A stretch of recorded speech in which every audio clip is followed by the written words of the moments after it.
When I found out I was going to be a parent, I immediately felt a lot of anxiety and worry. So I went on to BetterHelp to try to look for a therapist to help me with that. My relationship with my family and with my boyfriend and with myself were suffering. I really needed help. I was ruminating a lot. Really getting those thoughts out to a therapist and getting feedback was just life-changing. Discover what BetterHelp Online Therapy can do for you. Visit BetterHelp.com today.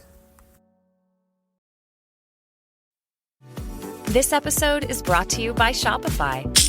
That's the sound of switching your business to Shopify, the global commerce platform that supercharges your selling. Harness the best converting checkout and same intuitive features, trusted apps, and powerful analytics used by the world's leading brands. Stop leaving sales on the table. Discover why millions trust Shopify to build, grow, and run their business. Sign up today for your $1 per month trial period at shopify.com/tech23.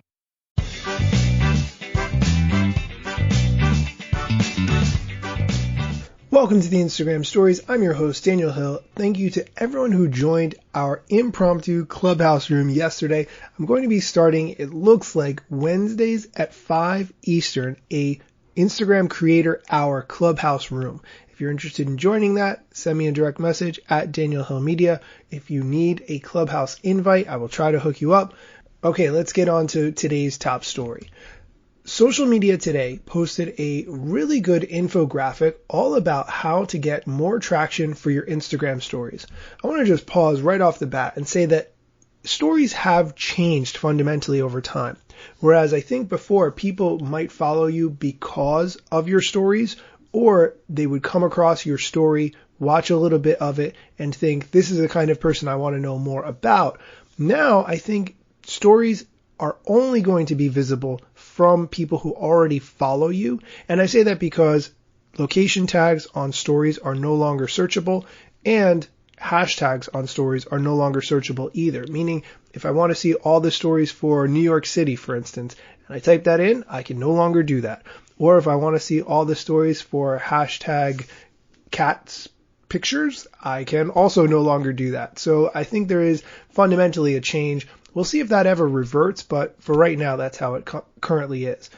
Their recommendations for how to get more exposure for your Instagram stories. Number 1, focus on the intro. Grab the attention of users instantly by crafting an engaging introduction for your Instagram stories. Tell users what they can expect to see in the story and set the right expectations. I think that's a great idea, provided your stories do not have too much volume, meaning there's not too many of them. Second, stick to tried and tested content formats. Use content formats proven to deliver high engagement for Instagram stories, such as behind the scenes footage, deals, discounts, how-tos, and tutorials.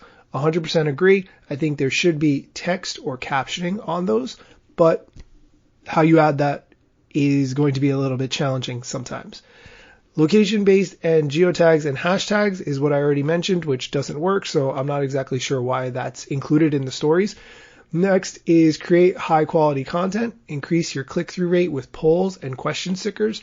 Get creative with text, photos, and share user-generated content. Point 1 that they have in there about increasing your click-through rate with polls and question stickers, I don't think it will necessarily increase your click-through rate, but it will give you valuable feedback from your audience, which is what you want. If you asked 20 questions, I think that's going to be too much. So it's not necessarily going to increase your click-through rate. Some people will go through all those 20 questions, but you do want to get as much information from your audience as possible. I love the idea about sharing user-generated content.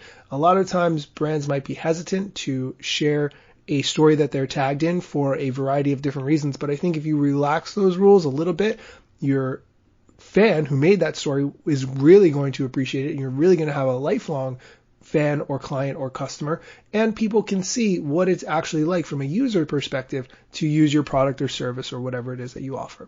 The next point in their list, go live. With live video and IGTV features, brands can hook their target audience with live videos and long form videos. Get your live stream featured on Stories list to alert users about ongoing streams. I think this is a great idea. I'm a huge fan of going live. When you do go live, there is an indicator in the top stories bar. And so the longer you are live, the more people will see that in their top stories bar. I'm a huge fan of not only taking that live stream as long as reasonably possible, but then pushing it over to IGTV so people who missed that live stream can still watch it, and they can even go for a walk and listen to it while they have their AirPods or whatever earbuds in.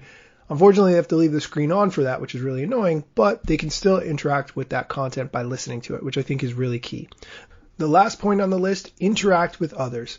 Actions like engaging with other accounts in your niche, commenting on the stories of other users who tagged you, replying to comments can increase exposure and reach. I absolutely recommend doing all of those things. It takes time, but it's well worth it.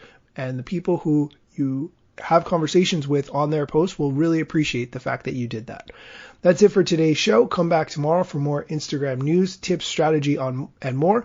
On Fridays, we do Feature Friday, which is when I pick a feature of the Instagram app that you might not have known about or maybe you forgot about and explain how it works. So come back tomorrow for that.